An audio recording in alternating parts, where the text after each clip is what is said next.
Гаилә бәхете, ил бәхете ди халык. Ул бәхетне ир белән хатын тудыра. Безнең Кукмарада пар канатлы, бер-берсен яратып, күгәрченнәр кебек гөрләшеп яшәүче гаиләләр бик күп. Хәзер мин бу гаиләләргә яшәүнең төп шартларын нәрсәдә күрәсез дигән сорау белән мөрәҗәгать итәсем килә. Наклы гаилә тормышының серен мәхәббәт, ышаныч, үзара аңлашу, ярдәм итүдән гыйбарәт дип саныйм. Минем уйлавымча, хатын белән бер тән, бер җан булып яшәү дип саныйм. Иң мөһиме, вак-төяк аңлашылмаучанлыкларга вакытында күз йомып, бер-береңә ярдәм итеп, тату яшәү.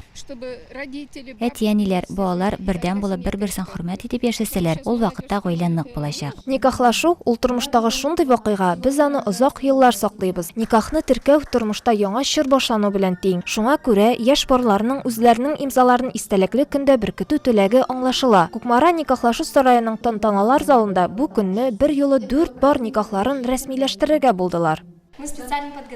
Без бу көнне алдан ук билгеләп куйдык. Туебызны гаилә, мәхәббәт һәм тугрылык көнендә уздырасыбыз килде. Тәкъдимне мин 1 ел элек ясадым. Шулай ук җәй көнне дустымның туй көнендә. Кемнеңдер гаилә тормышы башлана гына һәм барысы да әле алда. Әмма Гайфетдиновлар гаиләсе тагын да түгәрәкләнде. Бу шатлыклы вакыйга белән аларны котларга әти-әниләре, якыннары, дуслары килгән иде. Мин бик бәхетле бүгенге көндә икенче бала кайттым. Кызыбыз бар хәзер. Беренчесендә дә бик сөенечле инде, икенчесе дә генә алай аермасын белмим инде.